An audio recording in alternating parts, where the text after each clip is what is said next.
Bismillahirrahmanirrahim. Assalamualaikum warahmatullahi wabarakatuh. Waalaikumsalam warahmatullahi wabarakatuh. Rasulullah Shallallahu Alaihi Wasallam bersabda, jika seorang anak Adam meninggal dunia, maka terputuslah seluruh amalannya kecuali 3 perkara. Sedekah jariyah, ilmu yang bermanfaat, dan anak soleh yang mendoakan kedua orang tuanya. Hadis riwayat Muslim. Lantas, apa makna sedekah jariyah?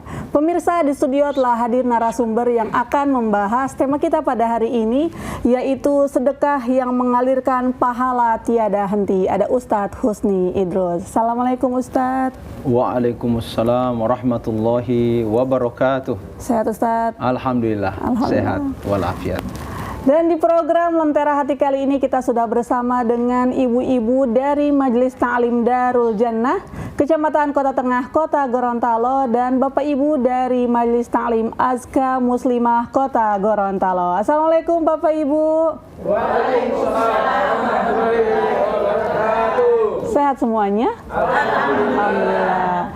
Bagi pemirsa di rumah yang ingin bergabung atau berpartisipasi di program Lentera Hati, bisa meninggalkan komentar di live streaming YouTube TVRI Gorontalo.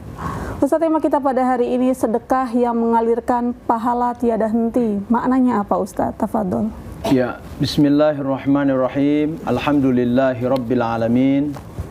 Wassalatu wassalamu ala sayyidil mursalin wa imamil muttaqin. Sayyidina Muhammadin sallallahu alaihi wasallam wa ala alihi wa ashabihi wa man tabi'ahum bi ihsanin ila yaumiddin, thumma amma ba'd.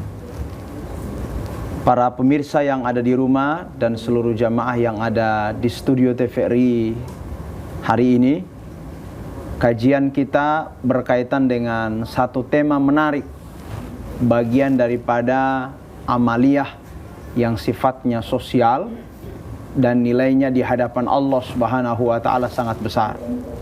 Amalan itu disebut dengan sedekah, tapi sedekahnya adalah sedekah yang pahala kebaikannya tidak putus.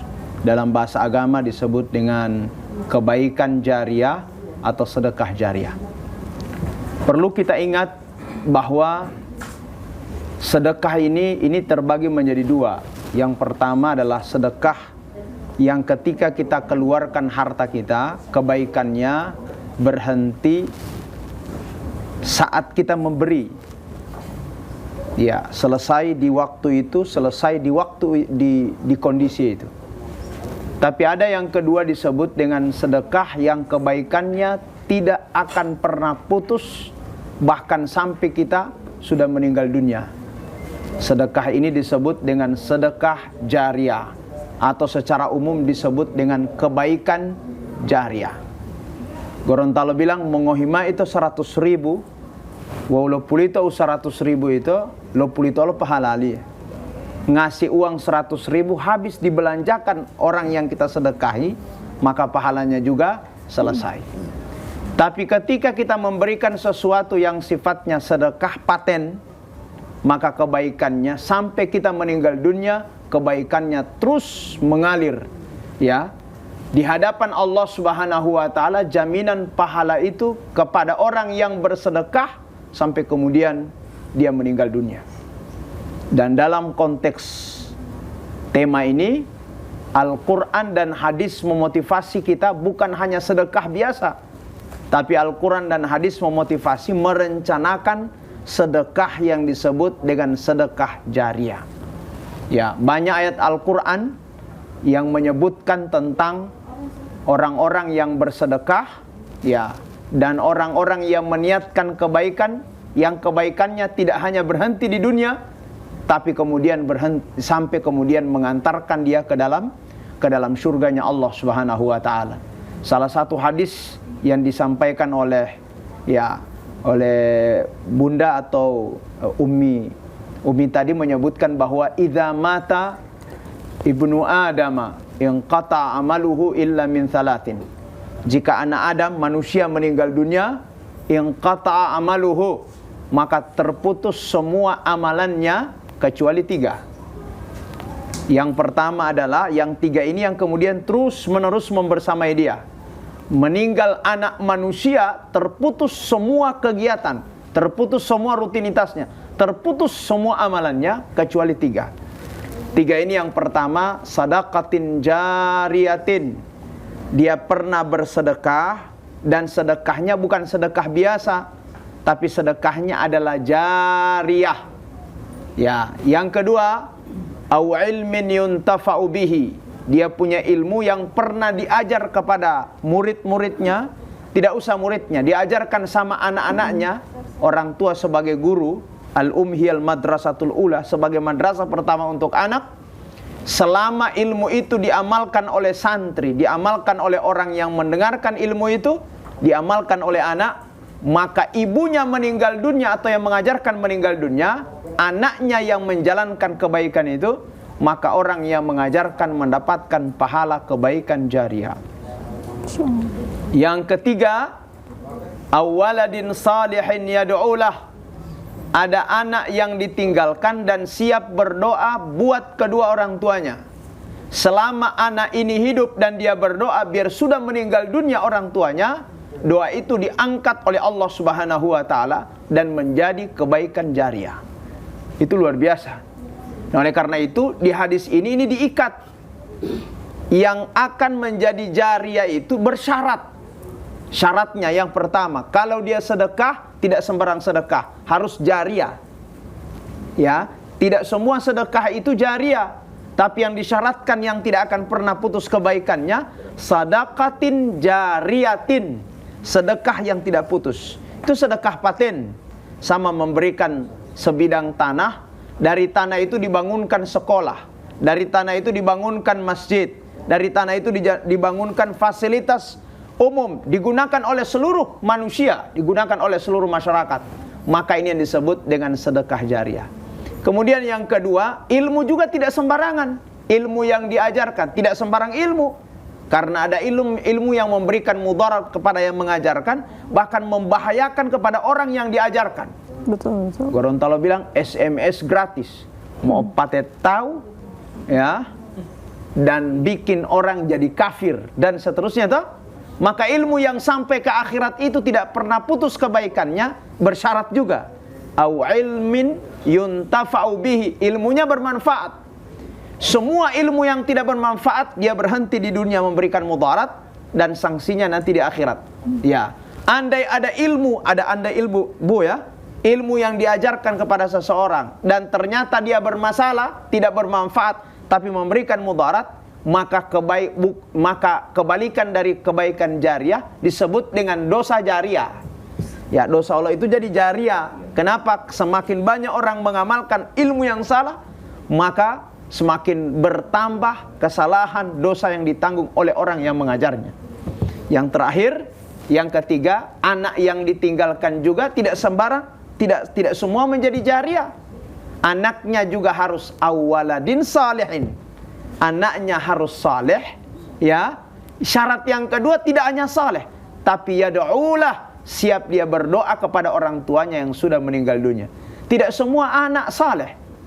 Jika anak lahir kemudian kita besarkan, dia tidak jadi saleh, apa yang mau dikasih kebaikan sama orang tuanya? Sementara orang tua berharap ada yang paten dari anak, biar cuma doa, Allahumma firli wali walidayya warhamhuma. Tapi anak tidak tahu sama sekali, maka anak tidak menjadi kebaikan jariyah. Atau dia punya kebaikan, dia tidak persembahkan tapi tidak siap berdoa. Ya, tidak siap berdoa, maka kategori ini juga orang yang tidak berdoa, apalagi dia tidak saleh, maka posisinya tidak bisa memberikan kebaikan jariyah kepada orang meninggal dunia. Banyak lagi hadis yang menyebutkan bahwa ada amalan jariyah, ya, itu tidak terbatas. Ya, ada yang amalan yang kecil, tapi juga ada amalan yang besar. Rasulullah sallallahu alaihi wasallam sampai menyebutkan sab'un yajri lil abdi ujurahu, ya, ujurahu sab'un yajri lil abdi ajruhu, bukan ujrahu, ajruhu wa huwa fi qabrihi. Ada 7 amalan yang ketika dilakukan oleh seorang selama dia masih hidup, maka dia akan bernilai jariyah pada saat dia meninggal dunia. Kita singkat. Yang pertama, man 'allama ilman, orang yang pernah ngajarkan ilmu. Ilmu diamalkan, ibu meninggal dunia, terus pahalanya.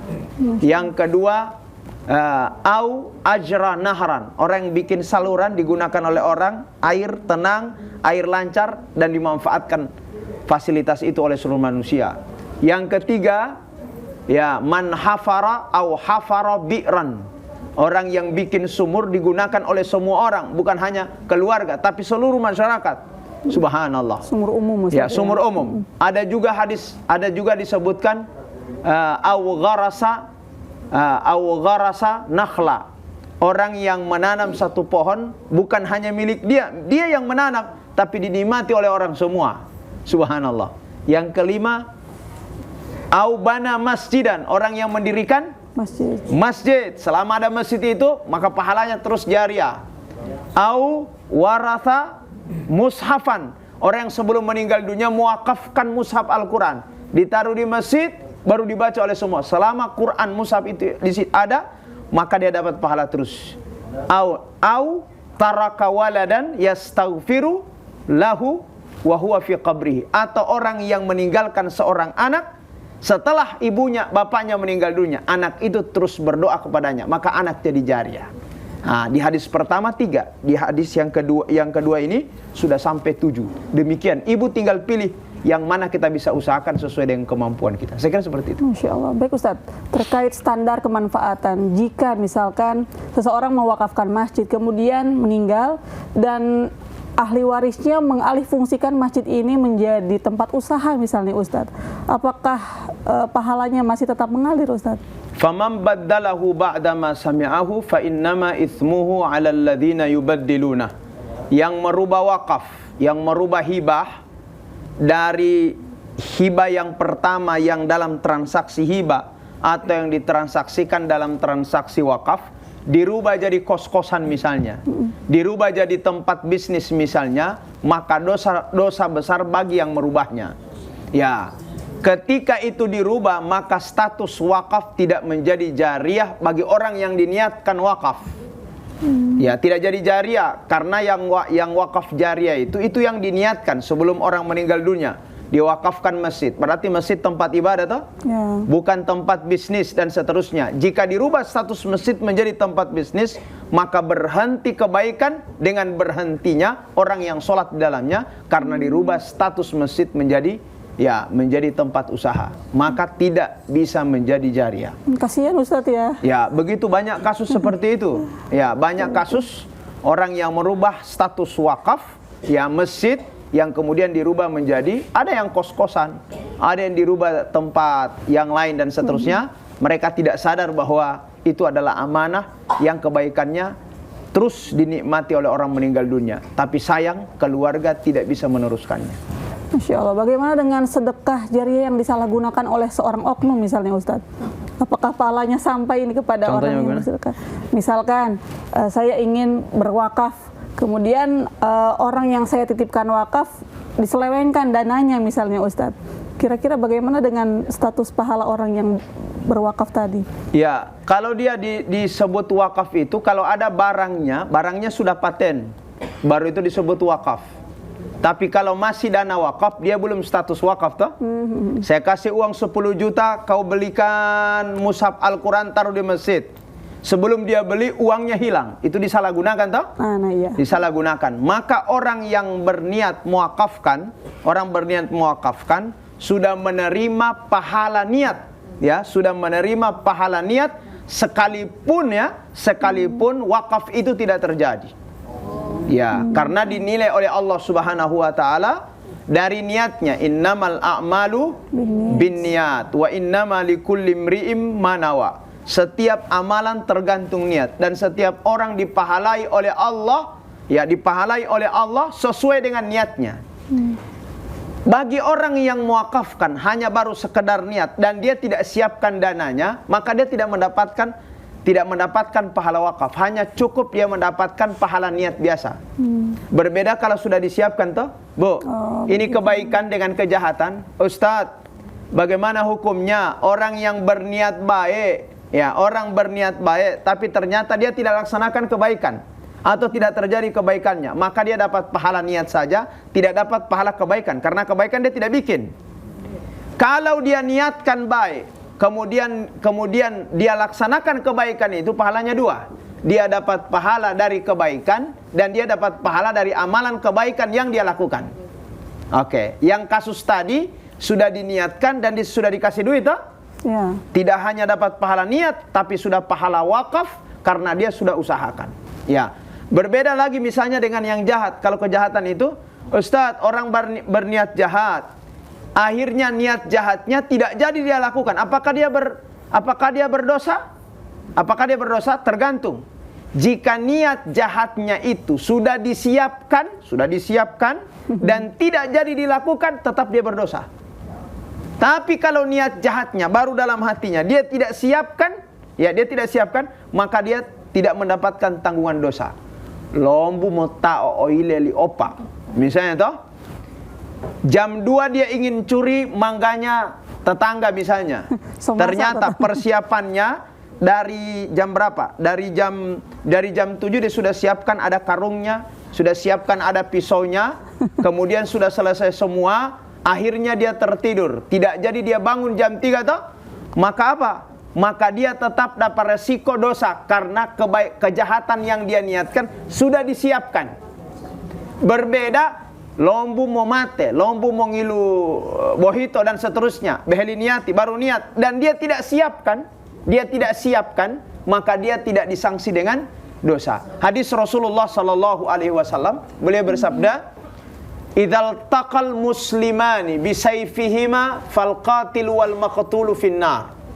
Apabila dua orang muslim ketemu dengan dua pedangnya, masing-masing saling membunuh, si A membunuh si B, B membunuh si A. Maka Nabi bilang, "Fal qatilu wal maqtulu finnar." Maka yang membunuh dan yang dibunuh dua-dua masuk neraka. Sahabat tanya, "Ya Rasulullah, seharusnya yang masuk neraka itu yang membunuh. Kenapa yang dibunuh juga masuk neraka?" Maka Nabi bilang, dua-dua masuk neraka. Alasannya, si pembunuh masuk neraka karena dia membunuh. Sementara yang dibunuh juga masuk neraka. Kenapa? Karena harisan ala qatli akhihi. Sebenarnya dia membunuh, tapi didahului dia dibunuh. Ada niat dia membunuh dan dia sudah siapkan baku potong, baku pukul. Hanya dia didahului, ya, maka disangsi neraka dua-dua karena yang dibunuh juga sudah disiapkan niat jahatnya. Seperti itu. Menarik sekali, Ustaz. Tapi kita harus jeda sejenak. Pemirsa, saat lagi kita akan kembali. Jangan kemana-mana, tetap di program Lentera Hati. Alhamdulillah, damai di hati.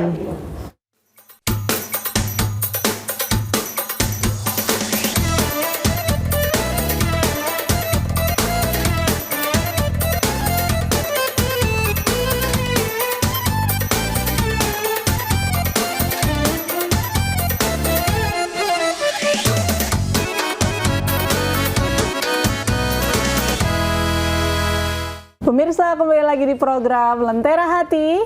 Alhamdulillah. Dan bagi pemirsa di rumah yang ingin bergabung atau berpartisipasi di program Lentera Hati, bisa meninggalkan pertanyaan di live streaming YouTube TVRI Gorontalo. Bapak Ibu, sekarang kita sudah berada di sesi tanya jawab. Bagi yang ingin bertanya, disilakan. Silakan Bapak. Baik, Sukron. Terima kasih Ustadz Ubi.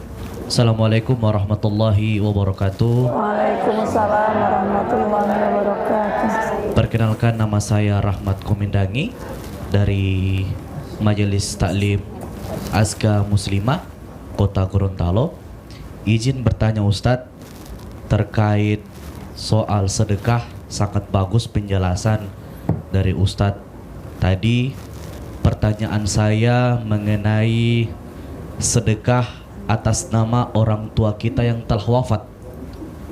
Apa hukumnya sedekah kami orang yang masih hidup kepada orang tua kita yang telah wafat? Itu saja dari saya. Assalamualaikum warahmatullahi wabarakatuh. Waalaikumsalam warahmatullahi wabarakatuh. Baik Ustaz, pertanyaan dari Pak Rahmat, bersedekah atas nama orang yang sudah meninggal, Ustaz. Ya, hukumnya boleh. hanya ada khilaf. Khilaf itu perbedaan pandangan para ulama pada jenis yang dihadiahkan ya atau disedekahkan. Ustadz, di zaman Rasulullah Sallallahu Alaihi Wasallam ada yang meninggal dunia orang tuanya, kemudian dia katakan, ya Rasulullah, orang tua saya meninggal dunia dan dia belum selesai menyelesaikan puasanya. Apa boleh saya hadiahkan puasanya? Dia laksanakan, baru kebaikannya diniatkan sama yang meninggal dunia. Maka lahirlah satu hadis Rasulullah SAW, man mata wa alaihi siyam fasoma anhu waliyuhu. Barang siapa yang meninggal dunia tidak selesai puasanya, masih ada hutangnya, maka yang akan mempuasakan itu adalah keluarganya. Nanti pahalanya dikirim, diniatkan sama yang meninggal dunia. Puasa wajib, Ustaz. Ya, puasa wajib. Ya. Kemudian yang kedua adalah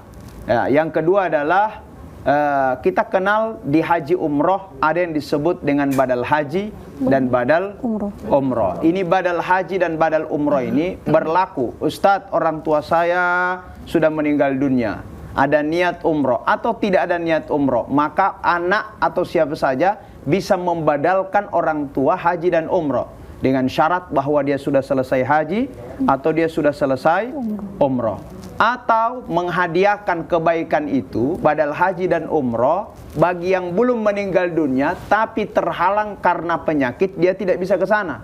Penyakitnya harus paten. Paten itu penyakit menahun di mana memang tidak boleh lagi dia haji dan umroh. Ya, tapi kalau dia masih sakit dan sakitnya berpotensi sembuh, maka belum bisa dibadal dan belum bisa dibadal haji dan badal umroh. Tapi kalau penyakitnya menahun, maka dan dia masih hidup, bisa dibadal haji dan umroh. Pahalanya ke siapa? Pahalanya diniatkan kepada orang yang dibadalkan. Kalau yang meninggal dunia, berarti haji dan umroh sampai kepada mereka sempurna di hadapan Allah, dan Allah berikan pahala itu kepada mereka. Sedekah tadi disebutkan, au sadaqatin jariyatin, sadaqatin jariyah, bisa disedekahkan apa saja. Dari sekian banyak pandangan para ulama, ada pandangan yang agak keras. Saya kira pandangan keras juga ini rasional. Ya, ada dua pendapat bahwa sebagian ulama mengatakan boleh menghadiahkan apa saja dari kebaikan yang dilakukan oleh orang yang hidup, diniatkan kebaikannya pada yang meninggal dunia. Tapi ada segelintir para ulama membatasi, tidak semua. Yang mereka kecualikan adalah tidak boleh menghadiahkan kebaikan berupa pelaksanaan sholat untuk yang meninggal dunia. Ya, Ustadz, mama meninggal usia 60 tahun. Selama hidup mama tidak pernah sholat, tapi dia muslimah. Ya, kalau hari raya dia sholat, ya hari Idul Fitri dia sholat, Idul Adha dia sholat. Hanya itu jadwalnya. Bolehkah saya sebagai anaknya, saya mau ganti posisi sholatnya mama yang 60 tahun dia tidak laksanakan? Caranya, bolehkah saya sholat zuhur 2 kali untuk saya dan untuk mama? Bolehkah saya sholat asar 2 kali untuk saya, untuk mama? Maghrib pun demikian, isya pun demikian. Maka kelompok ini yang kedua mengatakan sholat tidak bisa dihadiahkan, karena sholat ini tugas individu, bukan tugas kelompok. Kalau dalam mahasiswa tidak bisa diwakilkan. Tidak bisa diwakilkan. Orang tanya, Ustadz, kalau yang meninggal dunia kemudian disolat jenazah kan? Sholat jenazah itu ibu-ibu sekalian, pahalanya tidak kembali. Sholat jenazah itu bukan mewakili almarhum atau almarhumah yang tidak melaksanakan sholat.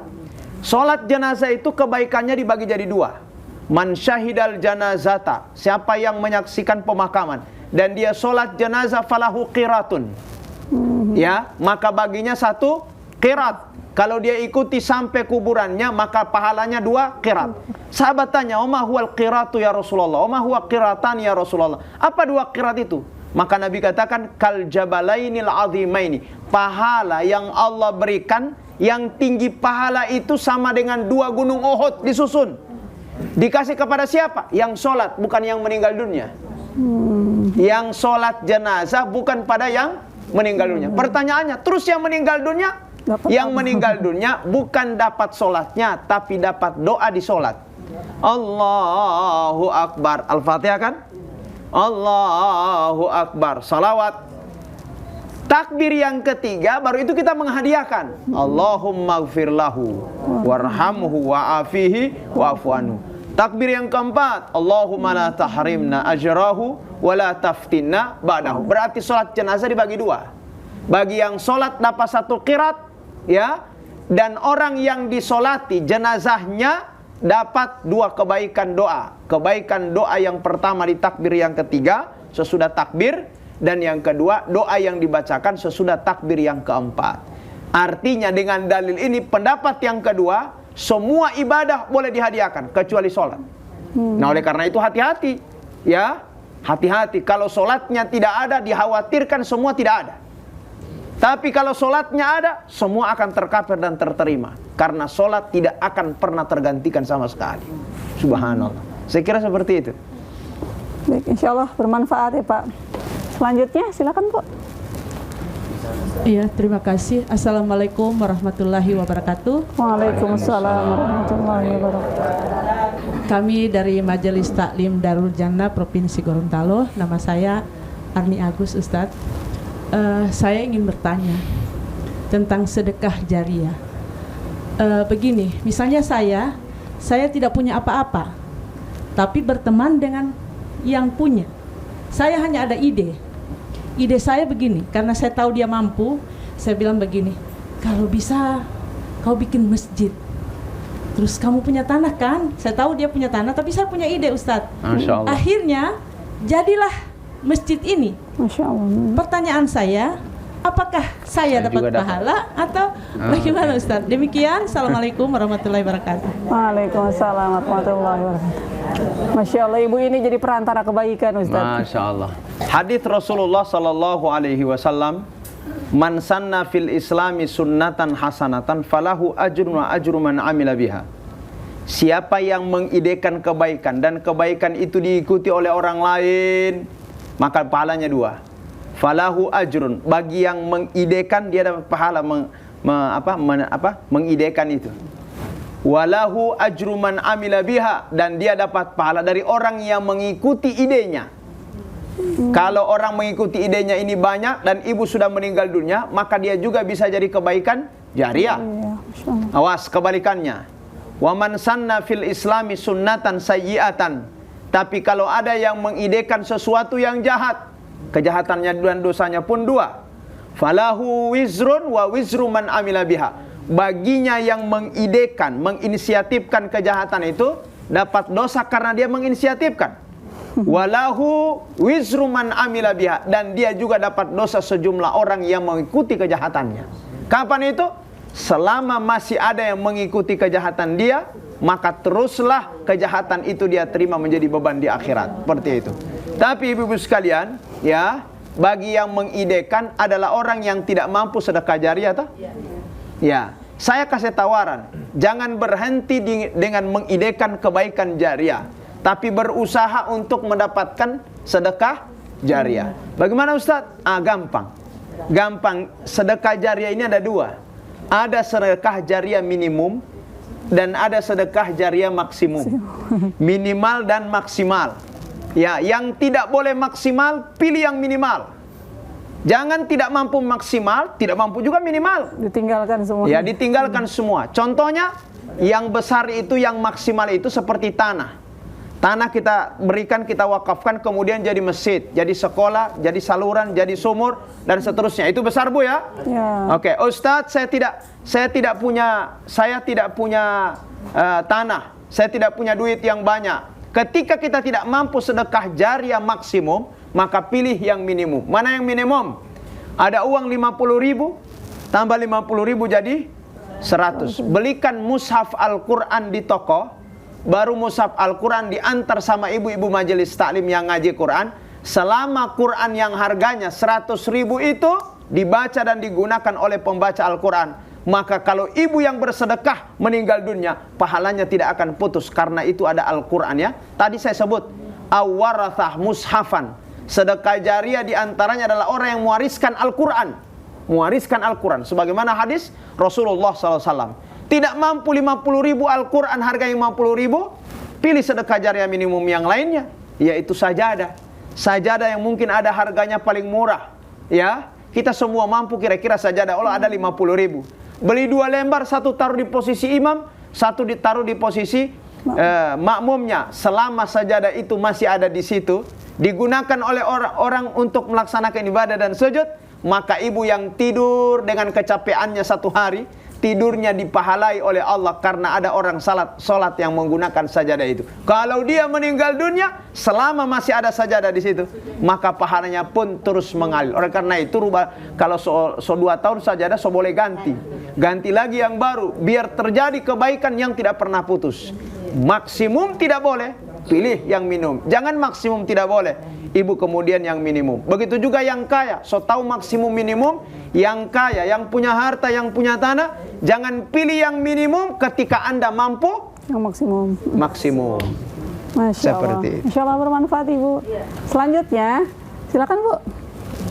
Assalamualaikum warahmatullahi wabarakatuh. Waalaikumsalam warahmatullahi wabarakatuh. Saya Ibu Rukia Jafar dari Majelis Taklim Aska Muslimah, Kota Gorontalo. Nah, saya langsung saja pada pertanyaan Ustadz. Jadi tadi Ustadz menyampaikan bahwa ada amal jariah yang baik, sedekah, jadi yang diterima kita akan terima nanti. Tetapi juga saya ingin menanyakan, ada juga dosa jariah. Nah, dosa jariah ini barangkali seperti contohnya tadi Ustadz mengatakan bahwa kita meninggalkan anak yang soleh itu bisa menjadikan kita nanti orang tuanya di akhirat nanti mungkin menerima pahala jariah. Tetapi kalau kita meninggalkan anak yang di mana mereka itu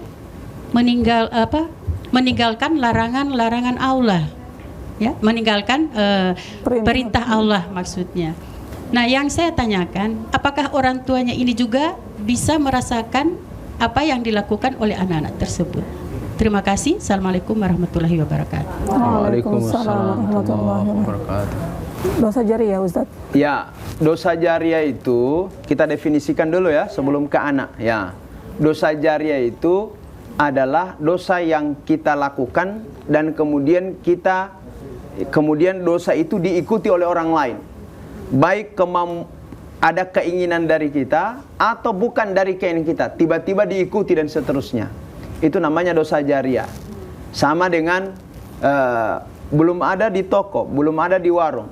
Ya, orang mau bikin model minuman keras yang itu belum ada modelnya. Bangun dari subuh dia pikirkan, kira-kira mali odi model Leo, kira-kira mali odi melamitio dan seterusnya.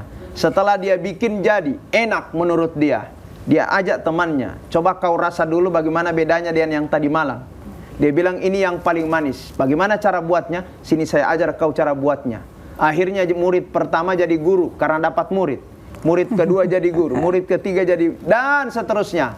Maka semua kejahatan yang dilakukan oleh semua murid, ya ujungnya harus diterima oleh guru yang pertama. Itu namanya jariah, ya. Tidak usah yang itu dosa jariah sama dengan di media sosial hari ini. Ya, setelah mandi dia berdandan dan seterusnya, kemudian dia foto, dia tidak menggunakan jilbab. Kalau dia sebagai seorang muslimah, pakai keleti atau pakai you can see, kau can dapat see, melihat dan seterusnya, ya. Kau dapat melihat, ya, ketiakku, ya, dan seterusnya. Saat diposting dilihat oleh semua, dinikmati oleh semua. Selama foto itu masih terpampang di media sosial, tidurnya ibu bukan dengan nyenyak, tapi ibu saat itu lagi menerima semua kejahatan. Dosa ibu harus tanggung. Kenapa? Karena aurat ibu sekarang lagi dinikmati oleh seluruh dunia. Itu juga disebut dengan dosa jariah. Berbeda kalau kita tulis dunia sementara, akhirat selama-lamanya. Orang baca di media sosial, dia ambil cipul, dia ambil air wudu, dia sholat dan tobat. Ibu tidur, tapi ibu menuai kebaikan karena dengan tulisan ibu yang jariah, orang menyebabkan orang sadar dan beribadah pada Allah Subhanahu wa taala. Ustadz, kasus ini adalah kasus anak. Kalau anaknya baik maka bisa jadi jariah. Ya, bisa jadi jariah karena dia terus berdoa toh. Doanya itu yang menjadi jariah, belum ilmunya yang diajarkan ibu. Itu juga akan menjadi jariah. Tapi kalau kita meninggalkan anak, dia tinggalkan perintah Allah Subhanahu wa taala, ya, ibu akan kena beban ketika meninggal dunia dan pertanggungjawaban di hari kiamat jika ketika anak masih dengan ibu biarkan dia tidak sholat. Ya, ibu biarkan dia tidak sholat. Hukum asalnya la taziru waziratu wizra ukhra. Setiap orang tidak bisa membebani dosa orang lain. Kau pedosa tanggung sendiri, saya pedosa tanggung sendiri. Tapi ada yang ditanggung sama-sama kalau terjadi sebab akibat. Kenapa tidak sholat anak? Karena didiamkan oleh orang tua. Maka orang tua digeser oleh anak sama-sama ke neraka. Ustadz, dia tinggalkan perintah Allah. Sementara tiap hari saya sudah sampaikan, maka ibu terlepas. Karena ibu sudah berdakwah, sudah sampaikan, nah mau sholat, nah tetap mau puasa, nah kalau ada uang pergi haji dan umrah seterusnya. Dia tinggalkan dan dia tidak dengar, ibu terlepas dari beban. Kenapa? Karena kewajiban menyampaikan sudah selesai. Tapi kalau ibu diamkan, ibu dengan anak sama-sama, ya, harus mampir dulu ke tempat yang ya, ke kursi panas tadi.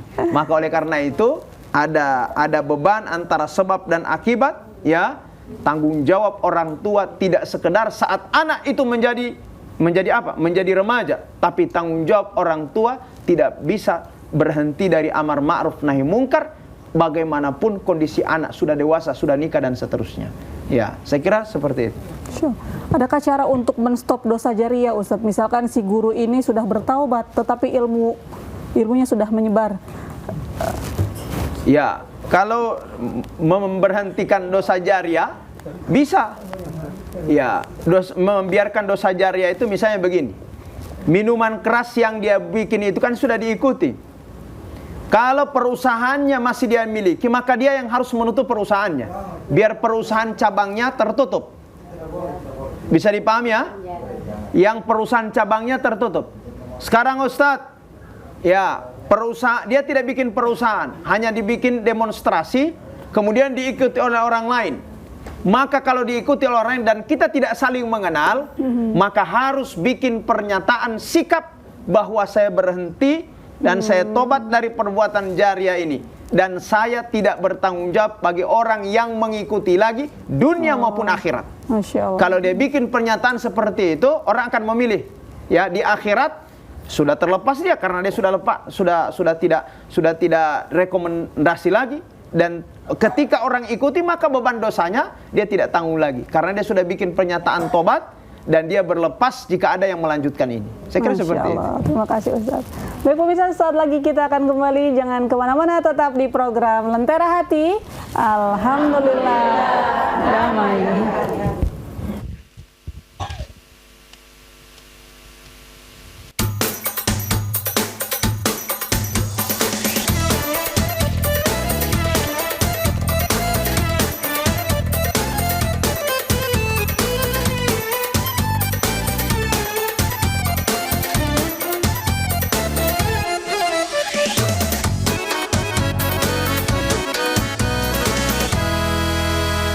Kembali lagi di program Lentera Hati. Alhamdulillah. Bapak Ibu, kita masih di sesi tanya jawab. Masih ada yang ingin bertanya? Silakan Ibu. Assalamualaikum warahmatullahi wabarakatuh. Waalaikumsalam warahmatullahi wabarakatuh. Saya dengan Raina Kadula. Masih tentang sedekah jariyah, Ustaz. Ada seorang ibu janda, tapi miskin pula. Tapi dia sangat soleha, semua amal perbuatan terbaik dilaksanakan. Tapi dia pengen cita-cita mau sedekah jariyah. Apa yang bisa dia lakukan, Ustaz? Ustaz, Assalamualaikum warahmatullahi wabarakatuh. Waalaikumsalam warahmatullahi wabarakatuh. Langsung saja Ustaz. Ibu sekalian, sedekah jariyah di kondisi orang miskin itu bisa direncanakan. Banyak yang berangkat haji dan umroh, tukang cuci baso, tukang bubaso, ibu rumah tangga. Tapi karena niat itu diproses, direncanakan, jadi berangkat. Sedekah jariyah itu bisa direncanakan. Miskin itu apa yang dia tidak bisa makan. Kapan dia berusaha? Kan ada yang miskin yang memang dia tidak punya penghasilan karena tidak kerja. Tapi apakah seumur hidup begitu? Tidak. Ya, ada miskin berusaha jual nasi kuning, 5.000 dia jual, 2.000 dia masukkan di kotak, dia kumpul dan seterusnya. Saya pernah menerima, Bu. Masya Allah. Tiba-tiba ada orang datang, Ustadz, ada seorang bapak naik sepeda, ya, datang di masjid kami bawa ngobututu. Ngobututu. Satu, Tas. Ya, 1 kantong uang koin, Masya Allah. uang receh. Setelah itu diserahkan di takmirul masjid. Baru dia bilang, tolong bantu saya ingin sedekah jariah. Mau dibelikan apa, Opa? Dia bilang, belikan saya dengan uang ini mushaf Al-Quran sekian banyaknya sesuai dengan jumlah ini dan antar di pondok pesantren. Insyaallah. Miskin, tidak punya apa-apa, tapi diniatkan jadi. Wa iyakunu fuqara yughnihimullah. Kalau kalian miskin, tapi kalau ada niat, Allah akan mencukupkan. Tapi kalau miskin tidak ada niat, tidak ada kerja, tidak ada usaha, tidak akan jadi-jadi juga beramal sedekah jariah. Oleh karena itu harus direncanakan.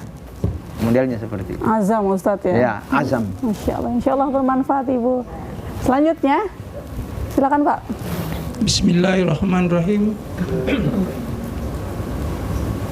Assalamualaikum warahmatullahi wabarakatuh. Waalaikumsalam warahmatullahi wabarakatuh. Saya Bapak Ahmad Nasaru dari Majelis Talim Aska Muslimah Kota Gorontalo. Mohon jelaskan Pak Ustadz, setelah Ustadz jelaskan tadi, ada amal jariah yang diterima di akhirat dan ada yang diterima di dunia.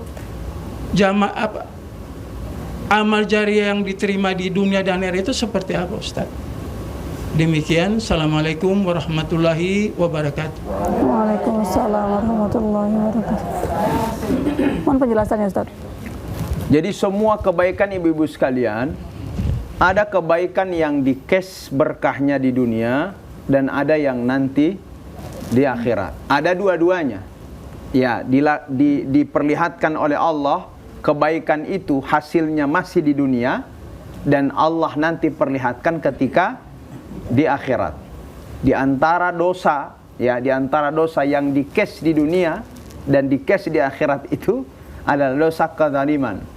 Pepatah tahu, ya, Rasulullah sallallahu alaihi wasallam, "Ma min dzambin ajdaru." Tidak ada dosa yang pantas disegerakan oleh Allah Subhanahu wa taala, ya, kepada pemiliknya, ya, di dunia dan disimpan nanti di akhirat selain dosa dari dosa kezaliman. Maka dosa juga cash di dunia, cash juga di akhirat. Kalau dia kebaikan, dosa saja seperti itu, kebaikan juga ada. Manfaatnya selama ada di dunia, jika dia termanfaatkan dengan baik, maka itu alamat bahwa amalan itu terterima di akhirat. Contoh, setelah kita kasih sumur, semua orang gunakan. Tidak ada yang mengeluh, orang dimudahkan dari urusan persoalan air, ya, kebutuhan air.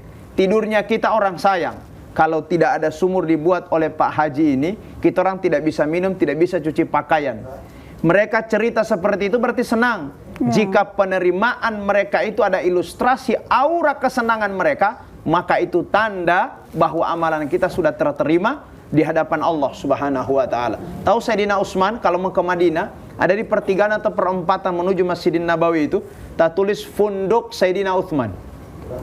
Hotel Sayyidina Utsman radhiyallahu an. Sudah meninggal 14 abad yang silam, Bu, tapi hotelnya masih ada. Itu sejarah dari mana? Ya, dulu di musim kemarau hanya ada satu sumur di zaman Nabi dan sumur itu miliknya orang Yahudi. Ya, akhirnya di orang Muslim menggunakan, orang Yahudi juga menggunakan. Akhirnya Nabi bilang, Yahudi coba jual saja sama saya sumur itu. Nabi belum punya duit, tapi sudah ditawarkan. Orang Yahudi tidak. Akhirnya lama-lama dijual. Ditawarlah kepada Rasulullah, kepada para sahabat. Yang pasang tangan, saya ya Rasulullah, Sayyidina Utsman. Diambil Sayyidina Utsman dengan hartanya itu. Akhirnya sumur dimiliki oleh orang beriman Muslim di Madinah, digunakan oleh semua, bukan hanya Muslim tapi Yahudi. Lama-lama, ya, di bagian sebelah itu sudah ada apa? Sumur. Bukan sumur tandingan, tapi mata air sudah ada di sana. Bukan tidak mau laku lagi di sini. Biar laku di sini, ditaruhlah pohon korma. Biar orang ambil air, di samping ambil air, ambil juga kormanya. Setelah itu oleh Sayyidina Utsman, karena sudah terbuka mata air semua, lama sudah banyak yang membutuhkan dan sudah banyak mata airnya, dirubahlah di setiap dinasti kekaisaran Islam itu, yang awalnya tadi sumur berubah jadi taman korma. Kemudian setelah itu ditutup sumurnya, ditutup kormanya, dibikin darul munasabat. Darul munasabat itu jadi fasilitas umum. Sama dengan kita orang gedung, kalau mau nikah pinjam itu dipinjamkan dan seterusnya. Akhirnya karena juga sudah ada gedung sabla, sudah tidak laku lagi, maka sampai hari ini dari sumur, dari taman kurma, kemudian tempat pertemuan dan seterusnya, hari ini sudah jadi hotel. Hotel itu di rekening Saudi Arabia masih menggunakan nama khalifah keempat, khalifah yang ketiga, Amirul Mukminin Sayyidina Utsman radhiyallahu an. Ya, ada gambarnya jelas. Sumur pertama, saya masuk di hotel waktu di sana saya lihat, oh ini gambar pertama sumurnya. Ini gambar perkembangannya dari masa ke masa. Dijaga oleh kekhalifahan Islam sampai hari ini, sedekah jariah tidak putus atas nama Amirul Mukminin Sayyidina Utsman. Luar biasa. Maka oleh karena itu, ya, kebaikan dipahalai oleh Allah Subhanahu wa taala selama kita ikhlas dan dimanfaatkan oleh orang lain. Seperti itu. Insya Allah bermanfaat, Pak. Selanjutnya masih ada yang bertanya, silakan, Bu. Assalamualaikum warahmatullahi wabarakatuh. Waalaikumsalam warahmatullahi wabarakatuh. Saya Saurin Uloli dari Majelis Taklim Darul Jannah Provinsi Gorontalo. Saya hanya ingin menanyakan Pak Ustadz ya, dengan sedekah Al-Quran. Bagaimana dengan kita yang sudah menyedekahkan Al-Quran pada waktu itu, tetapi Al-Quran itu dengan adanya banyak yang sedekah Al-Quran, tetapi Al-Quran itu sudah dibawa, sudah tidak digunakan lagi. Seperti itu Pak Ustadz, pertanyaan saya. Terima kasih. Wassalamualaikum warahmatullahi wabarakatuh. Waalaikumsalam warahmatullahi wabarakatuh. Oh, Masya Allah, banyak nih Ustadz kasus seperti ini. Saking banyaknya orang yang bersedekah Al-Quran. Ibu-ibu sekalian, selama objeknya itu masih ada, selama Al-Qurannya masih ada, dibaca atau tidak dibaca, masih status barangnya masih ada. Ya, status barangnya masih ada. Maka selama itu nilai jariah tidak putus. Ya, nilai jariah tidak putus. Di Mekah dan Madinah, saat kita mau pulang kemarin dari sholat subuh, ada orang jual mushaf toh? Tulisannya itu al-waqfu lillah. Siapa yang ingin mewakafkan kepada Allah. Jadi nadirnya Allah, nadir itu penerima wakaf, bukan Masjidil Haram. 35 rial kita beli, kita kasih di, ya itu dicap di Masjidil Haram, di Masjid Nabawi. Masya Allah. Sekarang berapa yang kita kasih? Yang kita beli 10 mushaf. Yang datang di sana miliar. Masya Allah. Yang datang di sana juta. Bisakah Ustadz orang baca lagi Quran saya sementara banyak juga yang wakafkan? Selama itu masih ada di tempatnya, baru dilihat oleh orang Qurannya tidak dibaca, baru dilihat mau pilih mana yang mau ambil, ibu sudah dapat pahala kebaikan karena objeknya masih ada. Ya, berbeda kalau masjid yang dibangun kemudian masjid dirobohkan. Ya, masjid dirobohkan dan malah diganti dengan bisnis, maka status wakaf yang sifatnya jariah berhenti total karena tidak ada pemanfaatannya lagi. Saya kira seperti itu. Baik, insya Allah bermanfaat Ibu. Lanjut. Oh, baik Ustadz, kita sudah berada di penghujung acara Ustadz. Mohon memberikan closing statement, ditutup dengan doa. Baik, terima kasih Ibu sekalian. Masih banyak pertanyaan dan dialog. Ya, kita bisa kembangkan lagi di momen selanjutnya. Ya, dan kita tetap di TVRI nanti ya, insya Allah. Terima kasih atas kehadirannya. Jadi kalau kita mau rangkuman dari kajian dan dialog kita hari ini. Pertama, ya, sedekah jariah adalah sedekah yang pahalanya tidak pernah putus sampai kita meninggal dunia. Ya, yang kedua, sedekah jariah ini ada yang maksimal, ada yang minimal. Ketika tidak mampu maksimal, pilihlah yang minimal. Yang ketiga, orang yang bersedekah jariah tidak sekedar dia niatkan, tapi harus dia rencanakan. Ada tahap perjuangan mengumpulkan dan seterusnya, sampai kemudian Allah memudahkan dia mendapatkan kebaikan yang jariah itu. Terakhir, hindari dosa jariah, karena ketika kebaikan dilipat gandakan pahalanya oleh Allah, kejahatan pun akan dilipat gandakan oleh Allah kejahatannya, ketika kejahatan itu bentuknya adalah jariah. Tolak semua ya kejahatan jariah, tapi niatkan selalu kebaikan jariah. Insya Allah berkah kehidupan kita di dunia, demikian pun berkah kehidupan kita di akhirat. Saya kira seperti itu. Dan terima kasih. Kita berdoa. Bismillahirrahmanirrahim. Alhamdulillahirrabbilalamin. Allahumma salli wa sallim ala Sayyidina Muhammadin wa ala alihi wa sahbihi wa sallim. Allahumma rabbana taqabbal minna salatana wa siyamana wa ruku'ana wa sujudana wa takhashu'ana wa tadarru'ana wa qu'udana wa jami' ibadatina tamin taqsirana ya Allah ya arhamar rahimin. Wa sallallahu ala sayyidina Muhammadin wa ala alihi wa sahbihi wa sallam. Subhana rabbika rabbil izzati amma yasifun wa salamun alal mursalin walhamdulillahi rabbil alamin. Terima kasih atas waktunya Ustaz. Baik pemirsa, jadi seperti itu tadi penjelasan dari Ustadz Husni Idrus. Semoga bermanfaat bagi kita semua. Saya ucapkan terima kasih kepada Bapak Ibu dari Majelis Taklim Aska Muslimah Kota Gorontalo, juga ibu-ibu dari Majelis Taklim Darul Jannah Kota Gorontalo. Insya Allah sehat selalu ya Bu, Pak. Amin. Juga kepada pemirsa di rumah saya ucapkan banyak terima kasih. Saya Uminita mewakili segenap kru yang bertugas pamit undur diri. Subhanakallahumma wa bihamdika asyhadu an la ilaha illa anta astaghfiruka wa atubu ilaik. Assalamualaikum warahmatullahi wabarakatuh. Lentera hati, alhamdulillah.